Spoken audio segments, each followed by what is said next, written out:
in fashion of Reverend Toro, just to keep things light and to lift things up. A young boy had just gotten his driving permit. He asked his father, who was a minister, if they could discuss the use of his car. His father took him to the study and said to him, "I'll make a deal with you. You bring your grades up, study your Bible a little, and get your hair cut, and we'll talk about it." After about a month, the boy came back again and asked his father if they could discuss the use of the car. They again went to the father's study, and the father said, "Son, I've been real proud of you. You have brought your grades up, and you studied your Bible diligently, but you haven't gotten your hair cut." The young man waited a moment and replied, "You know, Dad, I've been thinking about that. And you know, Samson had long hair, Moses had long hair, even Jesus had long hair." To which his father replied, "Yes, and they walked everywhere."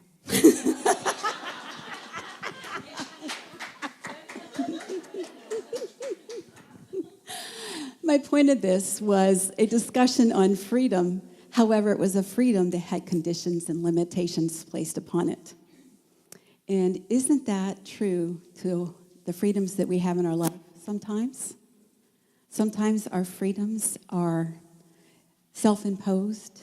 Sometimes our lack of freedom is self-imposed. Sometimes it is placed upon us by society or relationships or other external factors.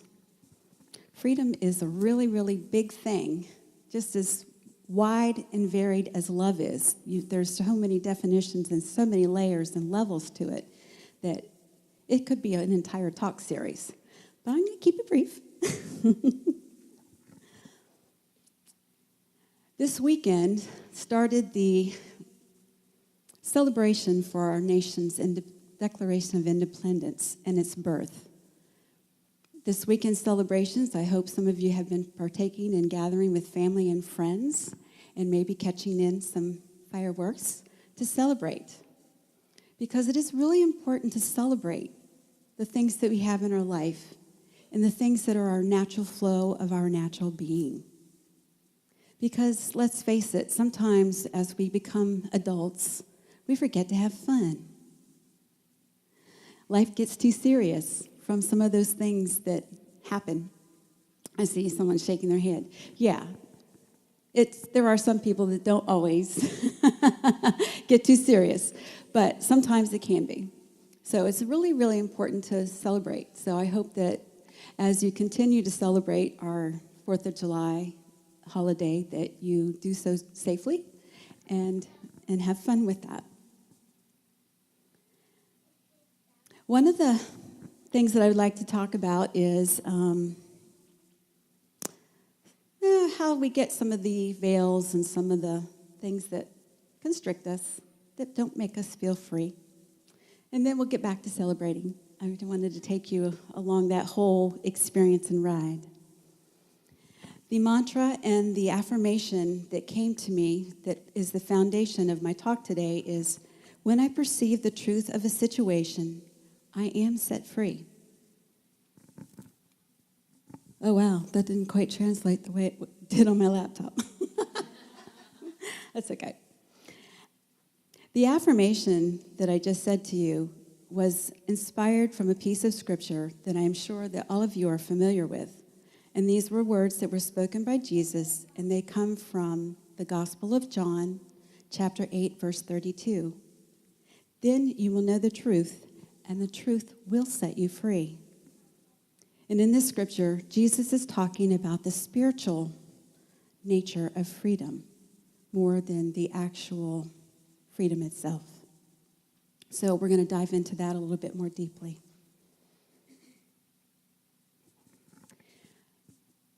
Each year, when we have this collective energy of celebrating our independence, I like to take some time for personal reflection as well. I had a friend who once called me the queen of self-reflection and self-inventory, but I like to harness the energy that we have collectively to make a change and use that for the greater good to move forward. So when I come to the 4th of July, I like to work on something that may be a misperception or an illusion or something that is a false truth that exists in my life. I like to go and shine the light on things and explore and see what comes up. Really good at that. I used to be afraid of what was going to happen, what I would find when I shined the light onto whatever that darkness is inside of me. It used to scare the living daylights out of me. And I went for the longest time not looking at myself, not looking at the truth of who I was and who the truth of what God wanted me to be. And I also was afraid to be in alignment with what it was that God wanted me to do. This self-reflection thing is not for the weak of heart. It doesn't have to be painful. It doesn't have to be a dreadful thing. But you still have to use your courage to step into that place so that you can look and deal with what you are pulling up and what you're finding. That's where the weak of heart comes in. Because it's one thing to become aware of something that is a mistruth in you or that is not in alignment, but it's another thing once you have consciously become aware of something to take action to make a healthy, creative, and positive change. That's the hard part. But with a little bit of prayer, a little bit of support, it's not that bad. Sometimes we hide behind a mask and we put veils on. And again, as I mentioned, sometimes that is self-imposed. Sometimes that comes from other conditions. It's part of the human condition, and it's part of the experience of growing and evolving spiritually and maturely. In my meditations, I used to see myself frequently as a dove or a bird in a cage with no way to get out. So that's why we have my little prop here as a reminder. And I would see this in my meditations, and I started asking myself the question, well, how did that happen? How did those invisible bars get there? And other times in meditation, I would see these chains on my arms holding me down to the ground so I can go up any higher. And I thought, well, how did those invisible chains get there? I can't see them, but dang, they hurt. They're so strong. I can't move any further. Well, I created each one of those little chains by giving in to fear and indulging fear of some sort. Now, fear is not a bad thing always, and I've talked about this before. Sometimes fear is your best friend because fear is that emergency signal that says something's going on here. You want to take a look at it? And you have that choice. Yeah, not today. Boom, a link gets added. Or you get another bar. Then on the days where you say, yeah, I'm feeling some pain in my body. What's that about? Oh, when I feel this way, I'm in judgment. When this other little pain in my body is here, I'm in criticism. And so on and so on. The chain and the link and the bar could still be there, but when I have the courage to take action to say, you know what? I'm not going to create that way anymore. And I'm not going to make that choice and that decision that I made 100 times before. I'm going to do one thing different today. In that moment that I set my intention to do something different and then actually do it, boom, the link is gone, it disappears, and it falls into the ground as glitter. That's how I see it in my meditation. glitter on the ground. That's what keeps me in a good place about doing this.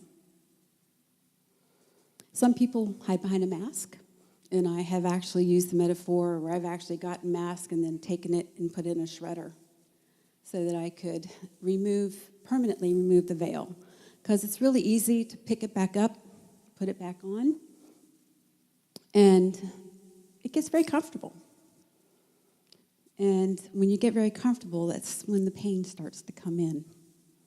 And then you have to do something with that uncomfortable pain.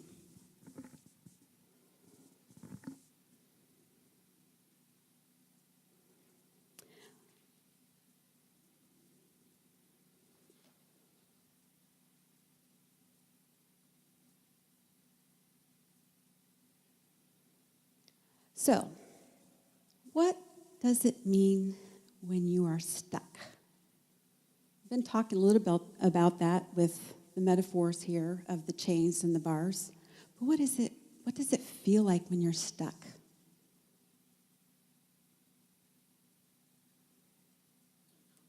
It's uncomfortable. Yes, it is. Yes, it does show. Yes, yes. And it can sometimes consume you. And when it consumes you, your life can become toxic. So, what are some of the things that you build to protect yourself from feeling that, from feeling stuck when you're not ready to move out of it? Any answers? Mm-hmm. Yes. Mm-hmm. Yes. I used to do that with heavy metal rock and roll music. It's a great way to drown out the pain. Great way to indulge it, too. I didn't realize until I had my children and I needed to calm down that I was actually reinforcing the chain instead of breaking it when I was headbanging. Yeah, you guys are going to get to see a little bit of me that I haven't really shared before.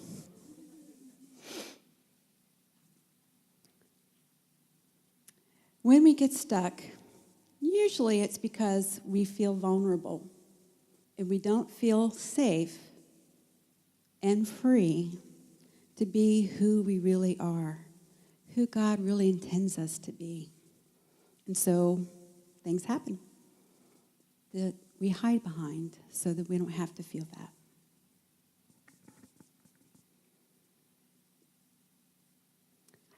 One of the things that created a lot of havoc in my life and that caused me to get really, really stuck was I made a vow. I made a lot of vows, and I swore a lot of things that I would not ever do. Well, years later, I found out the not-so-wise action that was. One of the strongest vows that has kept me stuck in my life was I vowed that I would never be like my mother.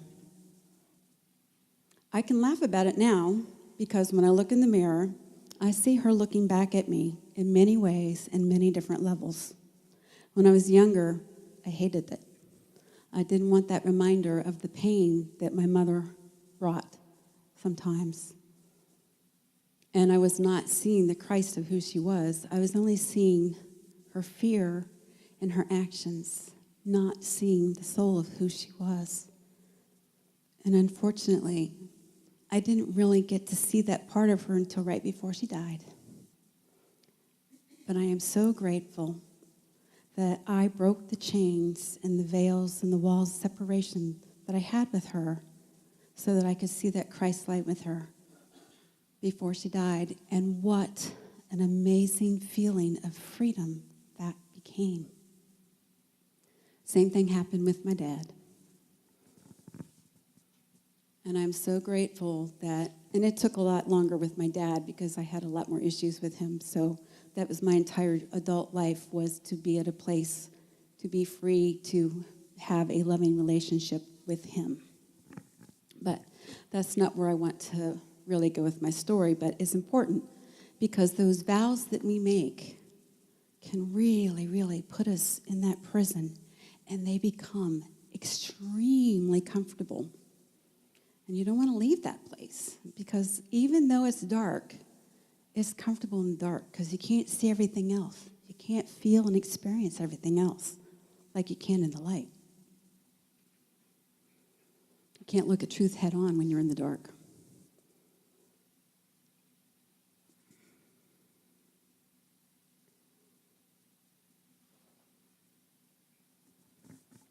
I will say I spent a lot of time in therapy working my inner work to release a lot of those chains and a lot of those things that bind me so that I didn't have to live those vows. And I now spend a lot of time breaking those vows, seeing those chains falling away, pulling the bars off.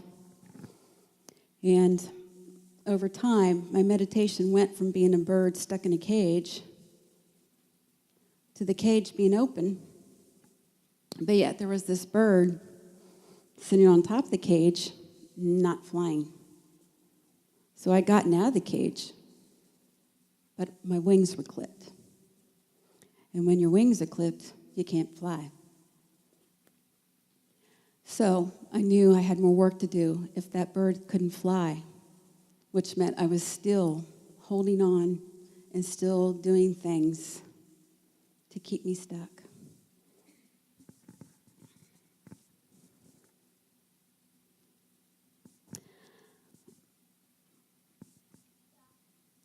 I have a photo that was in the newsletter that had a doorway and a mountain and it had an eagle on it.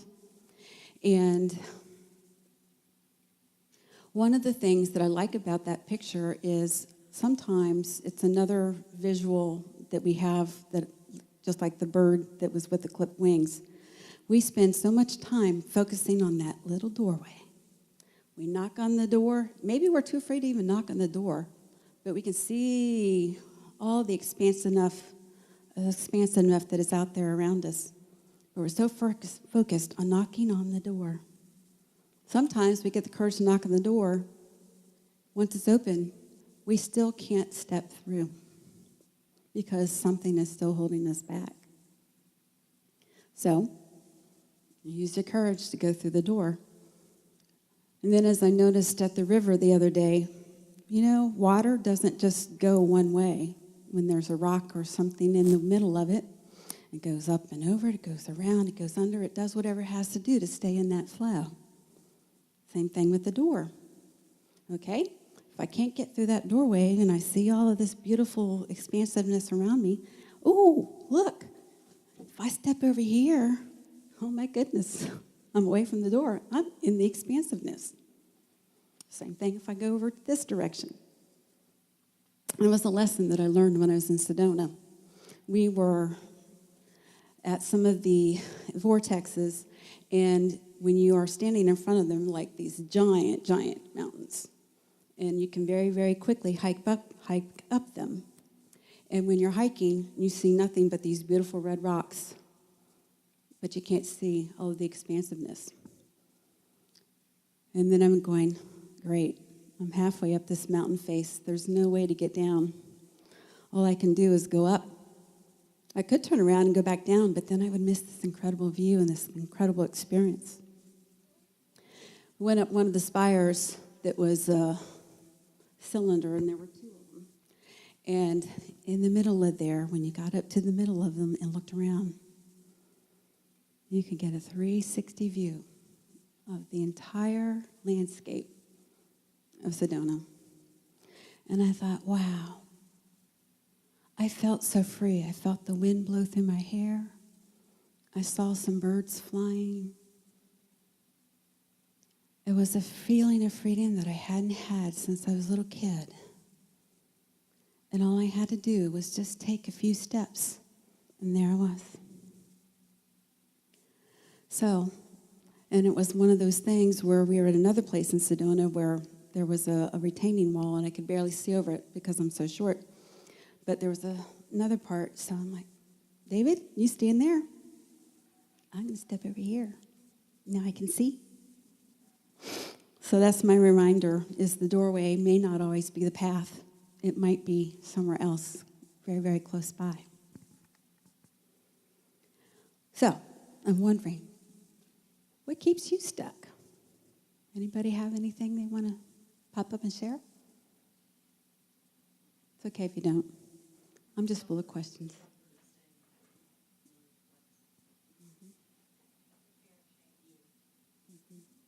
Yeah, that's a biggie. It's a common one. Yeah, I have that one. I have that one sometimes too.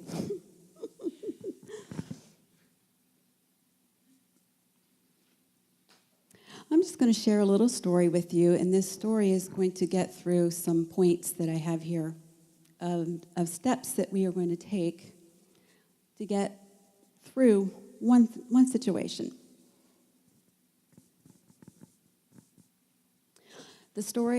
The steps that we are going to be working with are: 1, we are going to identify a situation or an issue. 2, we are going to take action steps.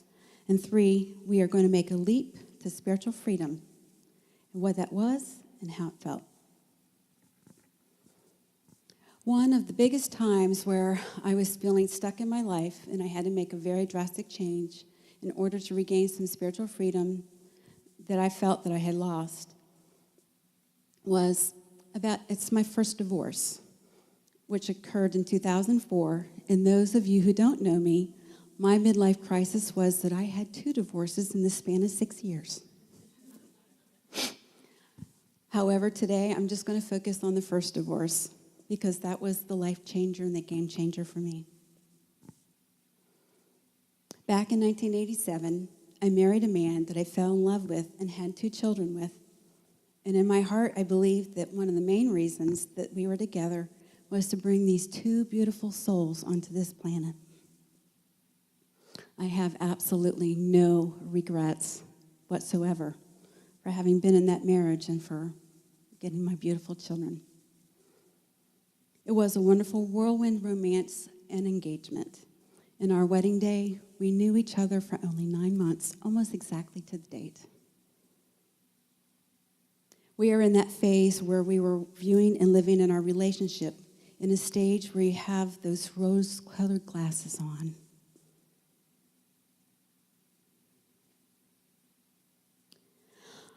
I did see some red flags during our engagement time.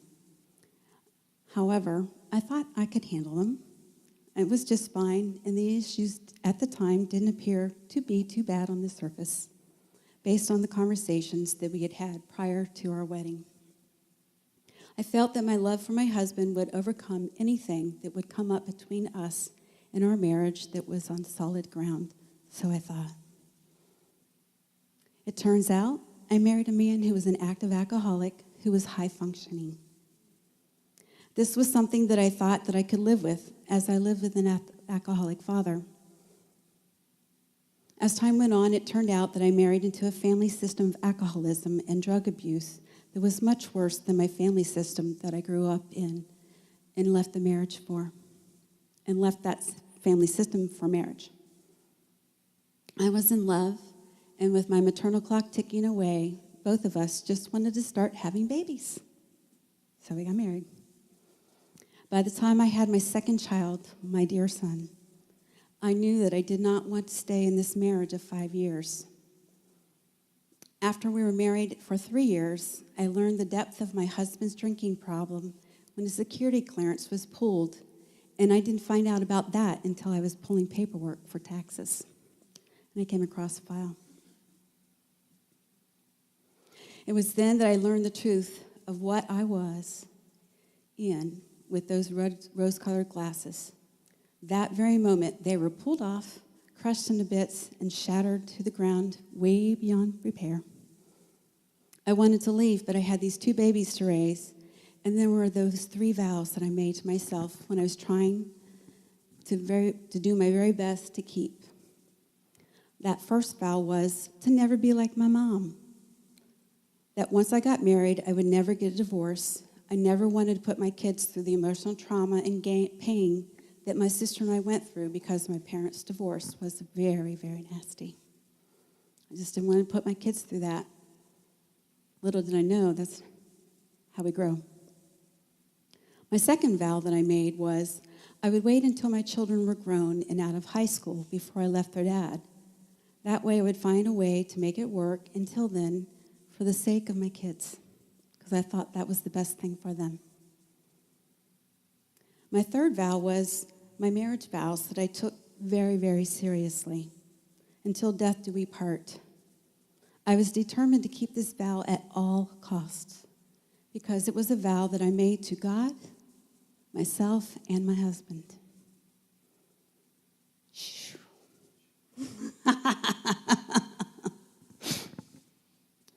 I experienced some postpartum depression after my son was born because it was the first time that I had become aware of what the symptoms of depression were, and I began noticing them in myself, and I was concerned at this point in my life because I was starting to feel pretty hopeless and numb.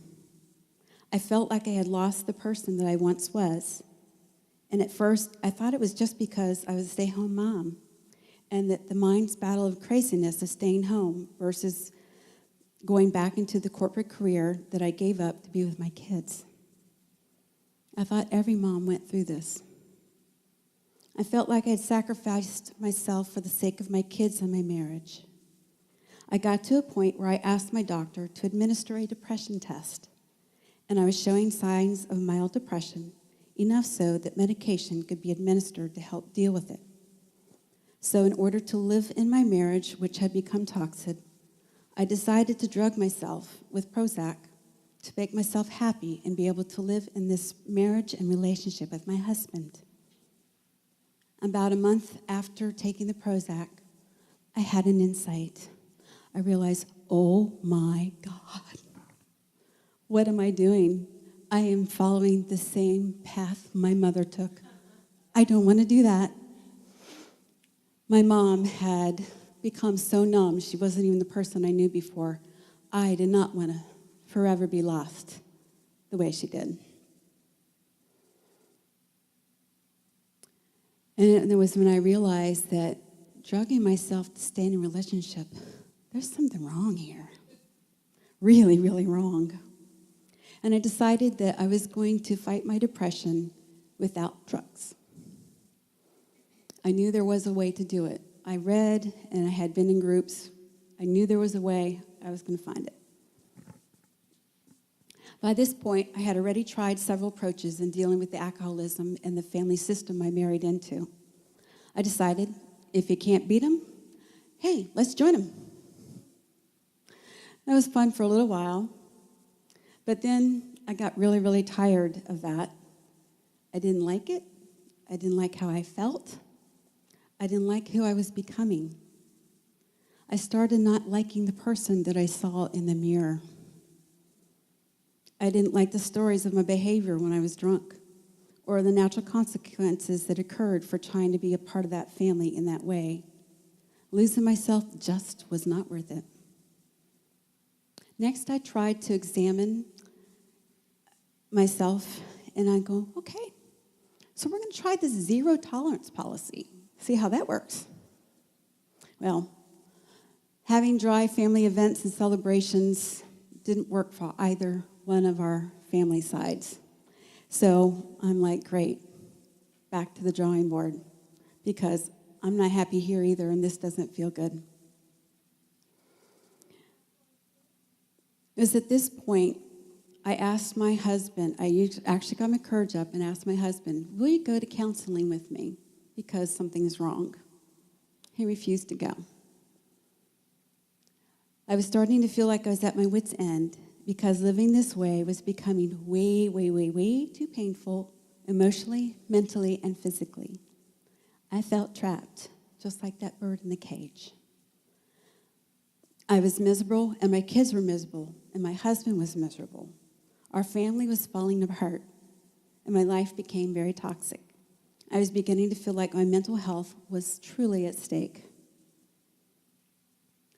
So, does anybody have anything coming up as I go through my story? I'm sorry. I promise you we'll get to the other side.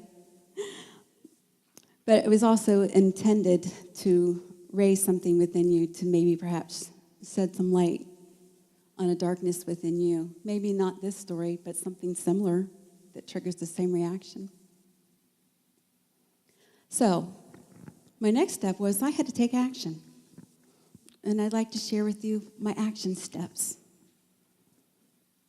So far in my story, I've identified what was keeping me stuck and from living the life to its fullest because it had become very, very painful. And I reached that point that was so painful to stay in that place that the only choice was to make change so that I could have my spiritual freedom back. Because I remembered that feeling when I was a little girl. The first time I walked out in our backyard and Mom wasn't there and the wind was blowing through my hair and the cows were mooing. I never forgot that. I wanted to get back to that place. First thing I did, I started attending a Bible study once a week at my church, Trinity Episcopal Church in Manassas. And it was there that I connected with other stay-at-home moms and other adults, that they role modeled healthy behaviors and family life. This was another life-changing thing, was like, oh, your family doesn't do that? You don't do things that way? Oh, well, that's how it is at my house. What am I going to do about that? Being in this Bible study group also brought me to a much deeper level of prayer and a deeper connection with God. It was from that group, there were members of a prayer group that met weekly on Wednesdays to pray for the members of our congregation. I joined that group, and that took my prayer life to an even higher level, and I started to feel some freedom. I started to get back in touch with myself. I also got involved in small group ministries at my church. I became a member of the Altar Guild and the Flower Guild and the choir. I taught Sunday school and Vacation Bible School, and later became the coordinator for both of those committees. At one point in time, I was a vestry member, which is the same as our Board of Trustees, and I also became a lay reader, which meant that I actually read scriptures during the service each Sunday or each Sunday that I was assigned, very much like this. And I also became a chalice bearer, which in the Episcopal Church is the person who administers wine during the communion. That was a very, very powerful ministry and something that I treasured dearly, dearly, dearly, dearly. And it was the very last thing that I gave up before I came here to Unity. And it's something that I will never forget.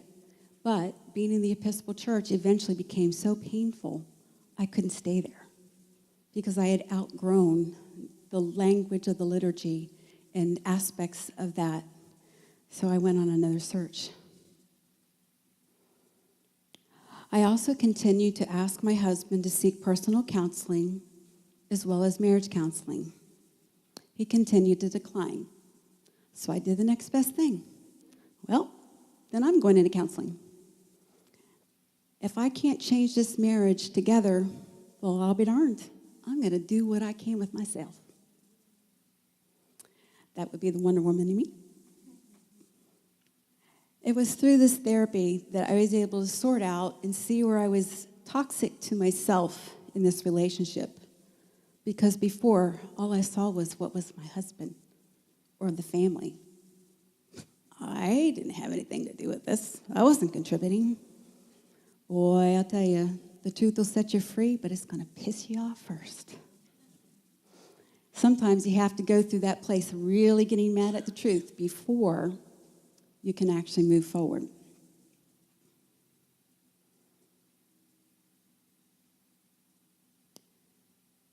Through the therapy, I was able to take a very difficult step, and I was able to see and accept and began to take ownership for my part of the marriage and my unhappiness. I went to Al-Anon because I didn't want to do this alone, and I knew I couldn't do it alone. However, I didn't mesh with that particular group, and I found a group that I liked and that I fit in with, but they were quite a distance away, and it didn't work with my schedule with my children, and of course, my husband didn't like it. And since I was a stay-home mom and I didn't get a paycheck for all that I do, I was threatened and bullied by my husband saying, and I'm not going to pay you the gas for you to go out to this group, because he was afraid of the change that was going to come. It didn't stop me. I still went. I just kept trying. One thing after another. If this didn't work, I'm going to find the next thing. I started learning about meditation and contemplative prayer practices, which is how I found the labyrinth, which ultimately brought me to unity and to say yes to the call of ministry. And it was when I was working with the labyrinth and with groups and with meditation that I heard the call to formally go to seminary and become an ordained minister.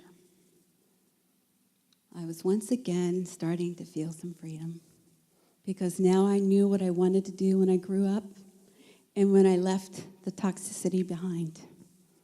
Still had work to do, but I had a plan.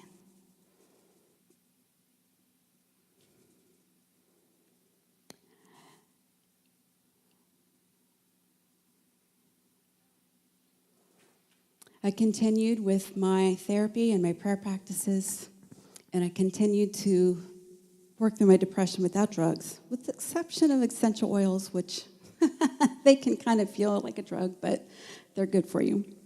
And I use my discernment when I use them. But I was getting a healthy life again.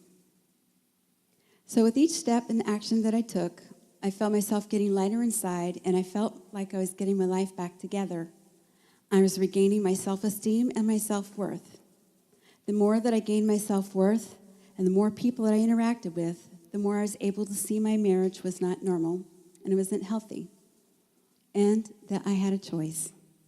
I could stay and struggle and fight really hard to make it work, to stay in those vows, or never letting my body relax or feel good. I worked for a couple years with my minister and my therapist to build up my courage to leave my husband. And that was back in 2001. And then 9/11 happened. My world was rocked that day. For about 3 hours, I was unable to locate or communicate with my husband, who was headed west for the West Coast for a business trip. At that time, I had no idea if one of the planes that he was on was one of the ones that hit the tower, or if he had been rerouted, or if he'd even left D.C. I just didn't know. There was something that switched, like a light switch, that happened. And some of that love for him came back after that. But it was only brief. And I think it was because I realized that I almost lost something that was precious to me, because there were so many good things about my husband that I liked. And that's what helped me to stay with him as long as I did. So the brakes on my plan to leave him came to a screeching halt. And once I knew he was okay, I went into praying unceasingly for 48 hours.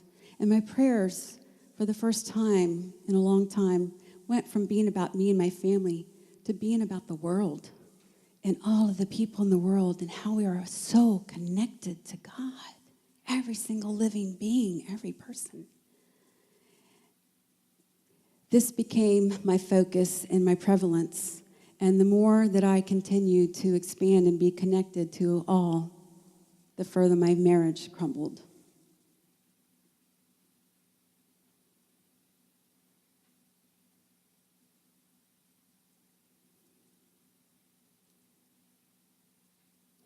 Nina left and shifted things for my husband as well. And things for him were different also. We just never talked about it. So, now I'm on to my next step, making the leap. Our marriage continued to crumble, and the walls of separation between us got much thicker, and to a point where I felt like I was simply going through the motions of life in my relationship.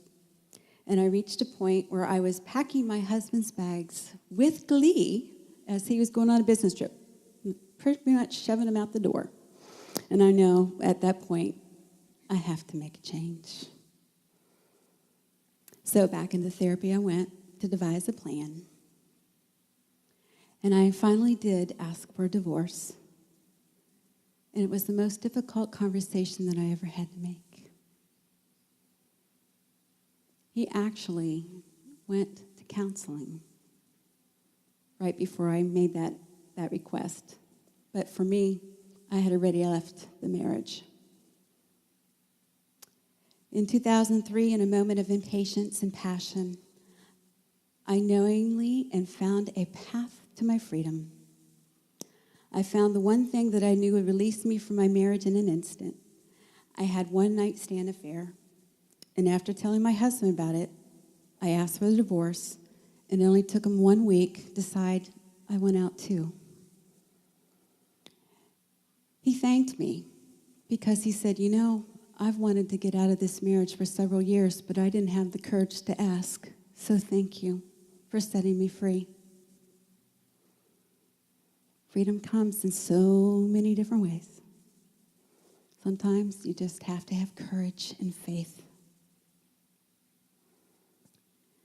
Our counseling for couples then became an exit strategy and a process of uncoupling and having a friendly divorce. We started out with an in-house separation to make it easier on our children and to financially make it easier in the beginning. I had intended to live in this house separation until the divorce was final. Another one of those vows to make it easy on everybody but myself. But 9 months later, again, it was too painful to stay in that place. It was too toxic. The toxicity actually got worse. And the only visual that I had was, that saying by Anais Nin. I'm sorry, I didn't mean to butcher her name. But it's that one where it becomes too painful for the bud to stay tightly closed, so it chooses to open and blossom. That was my vision. That was my goal, was to be like that flower. And that was what gave me the strength and the courage to finally leave my marriage and move out. I was scared when I moved into my own place, but I did it. For the first time in my life, I lived on my own without anybody else helping me. What an amazing sense of freedom.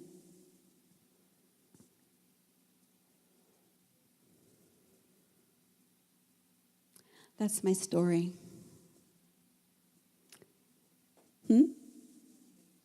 And I'm sticking to it. That's right.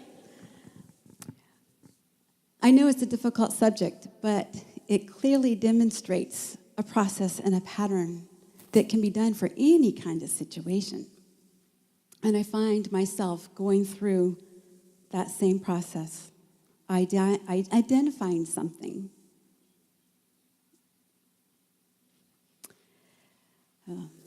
Now that I'm nervous and I can't remember it all. So anyways, I identified an issue in something. Then I started to take action. And then I made the leap into freedom. So I invite you to think about one thing, maybe a little thing, that you would like to declare independence from while we're in this group energy, so that we can take steps and take action, one little step at a time. When we signed the Declaration of Independence years ago, it didn't happen overnight. We weren't just completely free. It was a process, and we still defend that, and we still have to visit that every single day. But there's one thing, maybe one thing, that you can declare your independence from.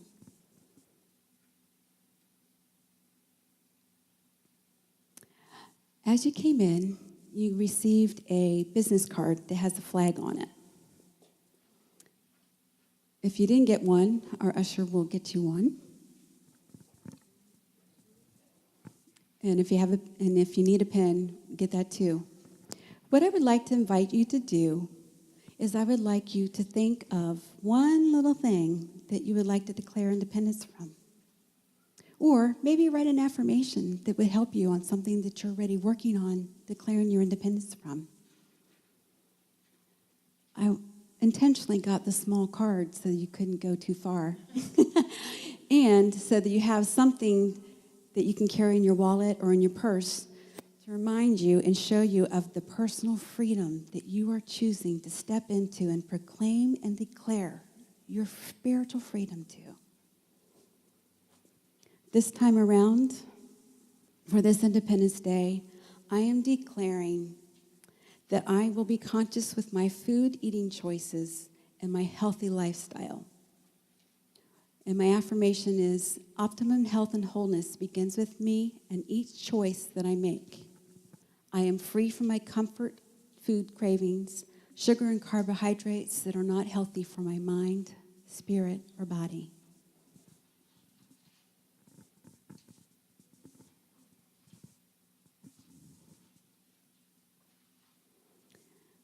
And if you can't think of anything at the moment, that's okay. Just like it is with the white stone, sometimes you have to let it percolate a little bit before you know what it is. So I invite you, if you haven't written anything, to think about it and ask Spirit. Spirit will give you an answer and an affirmation. Does anybody have anything that they would like to share, that they would like to declare their independence from? There is power in stating it in front of a group of people. It's much more powerful and amplified when you share versus keeping it in your head. But you don't have to. I just invite you.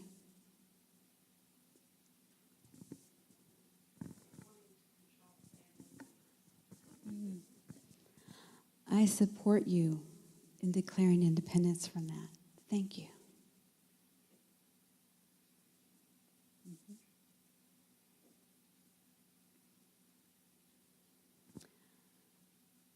Okay, so in closing, I would like to leave you with this. Many of you are very familiar with the loving kindness meditation. May you be happy. May you be safe. May you be free from suffering. And may you be at peace. Namaste and blessings to all of you.